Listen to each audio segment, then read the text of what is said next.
पण 5 वाजता बारामतीवरून कुणाचा तरी फोन गेला आणि विरोधी पक्षाचे सगळे येणारे नेते यांनी बहिष्कार टाकला। तुमचा राग अजितदादावर असेल, तुमचा राग छगन भुजबळावर असेल, पण या ओबीसी समाजानं तुमचं काय घोडं मारलंय?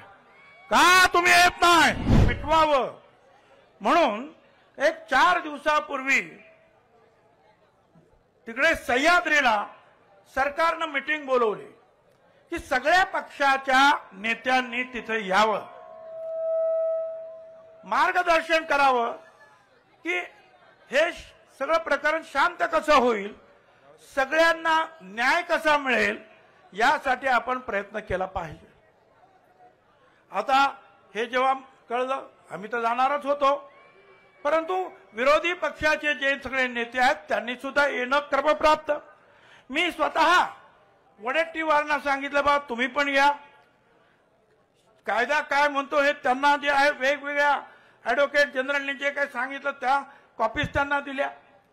मी जितेंद्र आव्हाडांना सुद्धा बोललो, त्यांना सुद्धा कायद्याच्या काही कॉपीज दिल्या आणि त्यांना सांगितलं की काही करा आणि शरद पवार साहेबांना सुद्धा बोलवून घ्या, कारण व्हीपी सिंगांनी जे आरक्षण दिलं त्या आरक्षणाची अंमलबजावणी पवार साहेबांनी केली, म्हणून आम्ही आतापर्यंत पवार साहेबांचा जय जयकार केला, त्यांचे आभार सुद्धा मानले। परंतु ज्या वेळेला अशा आरक्षणाच्या बाबतीमध्ये ज्या वेळेला काही प्रश्न निर्माण होतात त्यावेळेला अपेक्षा ही आहे की महाराष्ट्राचे एक ज्येष्ठ नेते म्हणून पवार साहेबांनी सुद्धा तिथे यायला पाहिजे होतं। परंतु असं सांगितलं जातं की सगळे येणार होते, पण 5 वाजता बारामतीवरून कुणाचा तरी फोन गेला आणि विरोधी पक्षाचे सगळे येणारे नेते यांनी बहिष्कार टाकला।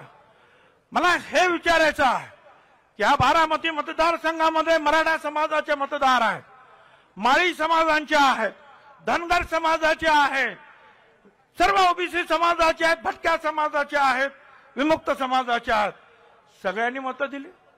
ती सुनेत्राताईंना दिली असतील तसं ती सुप्रियाताईंना सुद्धा दिली, पण या सगळ्यांच्या बाबतीमध्ये त्या सगळ्यांचं संरक्षण करणं हे तुमचं काम नाही।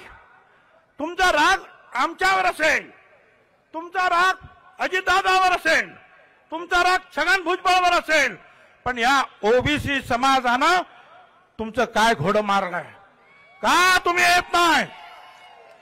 का हे सगळं मिटवण्यासाठी तुम्ही आमच्या बरोबर येत नाही? सगळ्यांना सांगायचं आणि मग पाठीमागून काहीतरी सल्ले द्यायचे आणि त्यातून हे जे महाराष्ट्र पेटवण्याचे उद्योग चाललेले आहेत, मला पुन्हा एकदा सगळ्यांना विनंती करायची आहे की आम्ही या सगळ्या विरोधी पक्षांना, ठीक आहे, ज्या वेळा निवडणुका येतील त्यावेळी तुम्ही तुमची निवडणूक लढा, आम्ही आमची निवडणूक लढू, तुम्ही तुमचे झेंडे घ्या, आम्ही आमचे झेंडे घेऊ, तुम्ही तुमची भूमिका मांडा, आम्ही आमची भूमिका मांडू, पण या राज्यातले सामाजिक प्रश्न सोडवत असताना मुद्दाम होऊन त्याच्यावर बायकॉट टाकायचा, मुद्दाम होऊन यायचं नाही आणि ओबीसी समाजाला असेल, मागास वर्गांना असेल वाऱ्यावर सोडायचं, हे अजिबात योग्य नाही। कारण या बारामती सहित संपूर्ण महाराष्ट्रामध्ये सर्व समाजाचे लोक राहतात, मराठापासून तर दलित आणि आदिवासी पर्यंत हे सगळे समाज